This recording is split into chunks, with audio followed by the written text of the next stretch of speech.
All right, gentlemen and ladies and everybody else that's tuning in, Peter Joseph is here. We're going to get to the bottom of shit.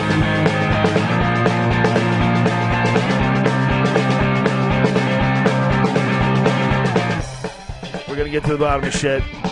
There from Jacques Fresco to Buckminster Fuller to Nikola Jacques Tesla. Fresco is the guy that's ahead of that Venus Project. Is that who he is? He's the director of the Venus Project, yeah. And the Venus Project is, explain that to me, because this is a resource-based economy. And Venus Project is a concept, encapsulated concept put forward by Jacques, which goes farther than a train of thought. It actually has design issues that he's come up with throughout the years. He's about 95 now, and very brilliant guy. They basically are promoting very specific systems. And the Zeitgeist movement promotes long trains of thought without being specific to a design. We used to be in partnership, the Venus Project and the Zeitgeist movement. And you guys fell apart? There was a falling out there, unfortunately. What happened? Hard to explain. It was a kind of a personality drop-off of motivations. That's code for hippie pussy. That's what it was. They were fighting over hippie pussy. Jacques Fresco's used to be at the top of the heap. And when you're 95 years old, you've been doing this forever, and this young whippersnapper comes along making his fucking films. Like, bitch, I got a map. I got a map for the future.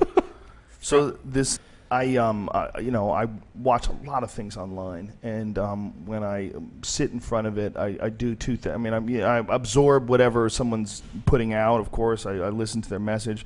But I also, when I see something like what Jacques Fresco was saying, I try to look at it as if I was someone who is in some sort of a position of power in government. You know, I was someone who was in some sort of a position of power, of political influence, running the banks, running the world, the IMF, whoever the fuck it is that pulls the strings for the world. And I would say, how do I deal with this guy? Is this guy a problem? Is this guy ever going to be for real? Is this ever going to be an issue that I have to deal with this guy and debate him as to how the world's resources should be used? I mean, is that a concern for a guy like that? I mean, do you think that a guy like him or like you, do you guys have to deal with like someone? It depends on how far we go. I think anyone in the... You think that, right? Do you think, like, as far as like moving forward, I mean, if you did buy the land and get the people to start living there, that's when you would have an issue? Well, I don't advocate such a thing. I don't advocate running from this system. How big is your file, the FBI file they have on you? If you had a guess. I think it was fucking massive, right? I don't know. They want to know what you're capable of. If you started running, you're very young right now. Like, how old are you? You're like 39?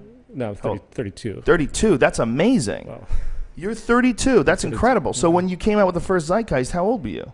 Well, it was 4 years ago, so I was 28. Holy shit. So you were in your 20s when you put that together. That's very unusual, man. You're a very unusual talker. You know, if you're only 29, that's what you said? 32? I'm 32 32? Now, yeah. That's very unusual, man. So what is it? What do you have to be president? 36? Something like that? I'm not going to be president. But no, for real. You say that. But if someone come along... See, I don't believe in the system, though. I don't believe in the what if the political system changes a little bit? Listen, man, you could run this shit. Well, the next project is something called the Global Redesign Institute, which is going to be a nonprofit I'm founding, which is going to basically take artists and engineers, get them together to show how to redesign the infrastructure for particular regions in the most sustainable, non-monetary, most sustainable, practical, and efficient way possible. So, for example, you could take Los Angeles, you could show the public in conference a completely new redesign that didn't say have cars sitting at sitting at